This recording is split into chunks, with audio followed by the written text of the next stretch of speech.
नमस्कार, Thakur study point में आप सबका स्वागत है। मैं आज आप लोगों के बीच लेकर आ चुकी हूँ कुछ महत्वपूर्ण जीके प्रश्न जो कि टेट के एग्जाम के पॉइंट ऑफ व्यू से काफी महत्वपूर्ण होने वाले हैं।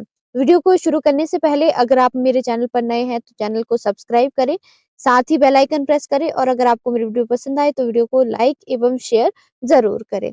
चलिए वीडियो को शुरू करते हैं। सबसे पहला प्रश्न, संविधान सभा का अंतिम सत्र कब आयोजित किया गया था? संविधान सभा का अंतिम सत्र कब आयोजित किया गया था? इसका सही उत्तर हो जाएगा 24 जनवरी 1950 में। अगर आपसे पूछा जाता है कि संविधान सभा की पहली बैठक कब हुई थी? संविधान सभा की पहली बैठक हुई थी 9 दिसंबर 1946 में। कहां पर हुई थी? संविधान सभा की पहली बैठक 9 दिसंबर 1946 में कहां पर हुई थी? नई दिल्ली में।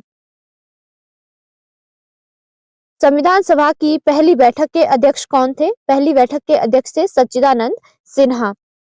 अगर आपसे पूछा जाए कि संविधान सभा की जो बैठक हुई थी उसमें अस्थायी अध्यक्ष किसे चुना गया था? अस्थायी अध्यक्ष चुना गया था सच्चिदानंद सिन्हा को। किसको? सच्चिदानंद सिन्हा को। अगर आपसे पूछा जाता है कि दूसरी बैठक कब हुई थी? दूसरी बैठक हुई थी 11 दिसंबर 1946 को और इस समय अध्यक्ष किसे चुना गया था? अध्यक्ष चुना गया था डॉक्टर राजेंद्र प्रसाद को। जो डॉक्टर राजेंद्र प्रसाद है ये संविधान सभा के स्थायी अध्यक्ष चुने गए थे। अगर आपसे पूछा जाए कि संविधान सभा के उपाध्यक्ष किसे चुना गया था? उपाध्यक्ष चुना गया था एच.सी. मुखर्जी को। किसे चुना गया था उपाध्यक्ष? एच.सी. मुखर्जी को। अगर आपसे पूछा जाता है कि संविधान सभा का गठन कब किया गया था? संविधान सभा का गठन किया गया था 6 दिसंबर 1946 में संविधान सभा का गठन किया गया था। संविधान बनकर कब तैयार हुआ था? संविधान बनकर तैयार हुआ था 26 नवंबर 1949 में संविधान बनकर तैयार हुआ था। कब बनकर तैयार हुआ था? 26 नवंबर 1949 में संविधान बनकर तैयार हुआ था और इसे लागू किया गया था 26 जनवरी 1950 में संविधान को लागू किया गया था।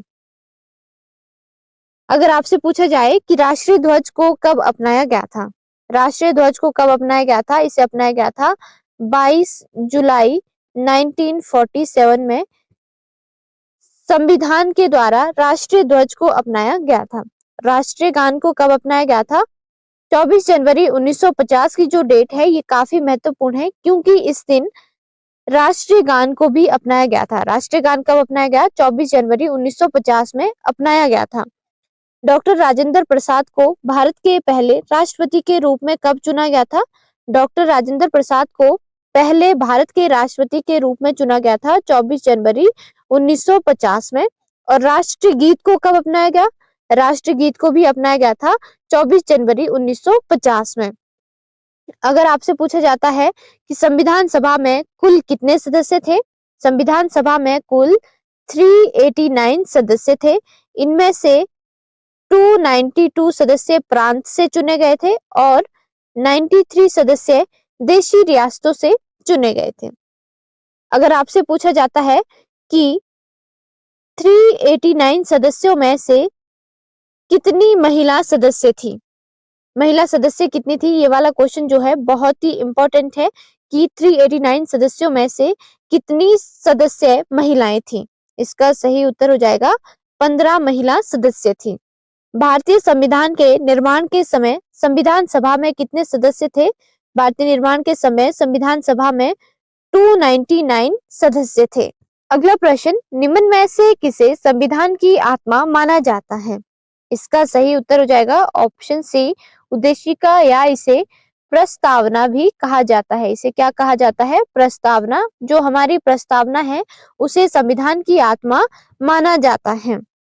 जो संविधान का परिचय है या भूमिका है वो कहाँ से शुरू होती है? प्रस्तावना से शुरू होती है।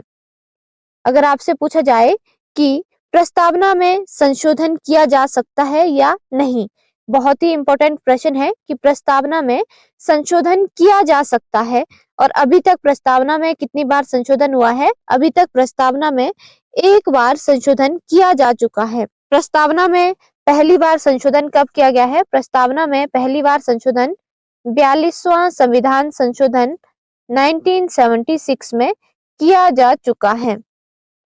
जो 42वां संविधान संशोधन है इसे लघु संविधान के नाम से भी जाना जाता है। लघु संविधान किसे कहा जाता है? लघु संविधान 42वें संविधान संशोधन 1976 को कहा जाता है। अगर आपसे पूछा जाए कि प्रस्तावना में समाजवादी, धर्मनिरपेक्ष और अखंडता जैसे शब्दों को कब जोड़ा गया?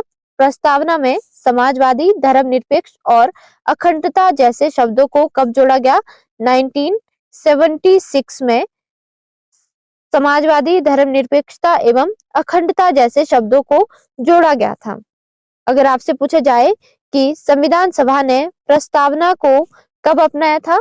संविधान सभा ने प्रस्तावना को कब अपनाया था? 26 नवंबर 1949 में संविधान के द्वारा प्रस्तावना को अपनाया गया था।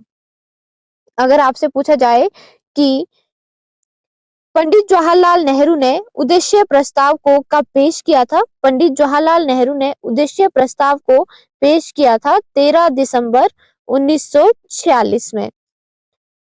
संविधान सभा ने 22 जनवरी 1947 को उद्देश्य प्रस्ताव को स्वीकार किया था। संविधान सभा ने उद्देश्य प्रस्ताव को कब पेश किया था? उद्देश्य प्रस्ताव को पेश किया था 13 दिसंबर 1946 में। और उद्देश्य प्रस्ताव को संविधान सभा ने कब स्वीकार किया? उद्देश्य प्रस्ताव को 22 जनवरी 1947 में स्वीकार किया गया था। अगर आपसे पूछा जाए कि भारतीय संविधान की प्रस्तावना किस पर आधारित है? जो भारतीय संविधान की प्रस्तावना है ये किस पर आधारित है? ये आधारित है पंडित जवाहरलाल नेहरू के द्वारा संविधान सभा में 13 दिसंबर 1946 को पेश किए गए उद्देश्य प्रस्ताव पर ये आधारित है। संविधान सभा की प्रस्तावना किस पर आधारित है? ये उद्देश्य प्रस्ताव पर आधारित है जो कि पंडित जवाहरलाल नेहरू के द्वारा 13 दिसंबर 1946 में पेश किया गया था। अगर आपसे पूछा जाए कि संविधान में प्रस्तावना को सबसे पहले किस देश ने लागू किया था? संविधान में प्रस्तावना को सबसे पहले किस देश ने लागू किया था? यूएसए ने। अगर आपसे पूछा जाता है कि किस आर्टिकल को संविधान की आत्मा एवं हृदय के रूप में जाना जाता है? किस आर्टिकल को संविधान की आत्मा एवं हृदय के नाम से जाना जाता है? आर्टिकल 32। जो आर्टिकल 32 है इसे संविधान की आत्मा का नाम किसने दिया था? आर्टिकल 32 को संविधान की आत्मा का नाम दिया था डॉक्टर BR अम्बेडकर ने। जो आर्टिकल 32 है इसके तहत मौलिक अधिकारों को निलंबित नहीं किया जा सकता है और नागरिक मौलिक अधिकारों के उल्लंघन में सर्वोच्च न्यायालय तक जा सकते हैं। अगला प्रश्न, मीर कासिम का नाम भारत के निम्न में से किस युद्ध में शामिल था? मीर कासिम का नाम भारत के निम्न में से किस युद्ध में शामिल था? इसका सही उत्तर हो जाएगा ऑप्शन बी, बक्सर के युद्ध में। बक्सर का युद्ध कब लड़ा गया था? बक्सर का युद्ध लड़ा गया था 1764 में। किसके बीच? अंग्रेजी सेना और मीर कासिम के बीच ये लड़ा गया था। 1765 में इलाहाबाद की संधि पर हस्ताक्षर किए जाते हैं जिसमें कि शुजाउद्दौला और शाह आलम ने लॉर्ड क्लाइव के साथ इलाहाबाद की संधि पर हस्ताक्षर किए थे और उसे कंपनी का गवर्नर बनाया था। यहाँ पर ऑप्शन में दिया गया है किर्की का युद्ध। किर्की का युद्ध कब हुआ था? किर्की का युद्ध हुआ था 1817 में। इसमें मीर कासिम ने भाग नहीं लिया था क्योंकि मीर कासिम की मृत्यु हो चुकी थी। और ये किसके बीच हुआ था किर्की का युद्ध? किर्की का युद्ध 1817 में ईस्ट इंडिया कंपनी एवं मराठों के बीच हुआ था। यहाँ पर ऑप्शन में दिया गया है प्लासी का युद्ध।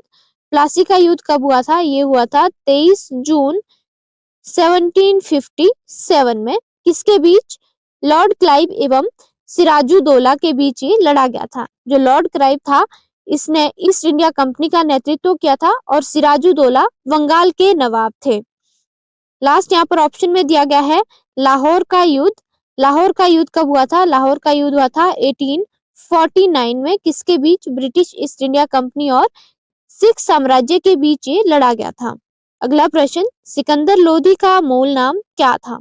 इसका सही उत्तर हो जाएगा ऑप्शन बी, निजाम खान। जो सिकंदर लोधी है इसका वास्तविक नाम क्या था? निजाम खान था। सिकंदर लोदी का शासनकाल कितना था? इसका शासनकाल था 1489 से 1517 तक। अगर आपसे पूछा जाए कि आगरा शहर की स्थापना किसने की थी? आगरा शहर की स्थापना निजाम खान यानी सिकंदर लोधी ने की थी। कब? 1504 में आगरा शहर की स्थापना सिकंदर लोधी के द्वारा की गई थी और इसने 1506 में दिल्ली से अपनी राजधानी को आगरा के लिए स्थानांतरित किया था। यहाँ पर ऑप्शन में दिया गया है फरीद खान। फरीद खान किसका बचपन का नाम था? फरीद खान शेर शाह सूरी का बचपन का नाम था। शेर शाह सूरी का बचपन का नाम क्या था? फरीद खान। यहाँ पर दिया गया है उलूग खान और जोना खान। मोहम्मद बिन तुगलक का वास्तविक नाम क्या था? जोना खान। उसे उलूग खान के नाम से भी जाना जाता था। अगर आपसे पूछा जाए कि लोधी वंश की स्थापना किसने की थी? लोधी वंश की स्थापना की थी बहलोल लोधी ने। किसने की थी? बहलोल लोधी ने लोधी वंश की स्थापना की थी। कब? 1451 में। जो बहलोल लोधी है इसका शासनकाल कितना था? इसका शासनकाल 1451 से 1489 तक था। अगर आपसे पूछा जाए कि दिल्ली पर शासन करने वाला पहला अफगानी राजा कौन था? दिल्ली पर शासन करने वाला पहला अफगानी शासन था बहलोल लोधी। अगर आपसे पूछा जाए कि दिल्ली पर शासन करने वाला पहला अफगान वंश कौन था? लोधी वंश। लोधी वंश का अंतिम शासक कौन था? लोधी वंश का अंतिम शासक था इब्राहिम लोधी, जिसका शासनकाल कितना था? जिसका शासनकाल 1517 से 1526 तक रहा था। आज के लिए इतना ही। धन्यवाद।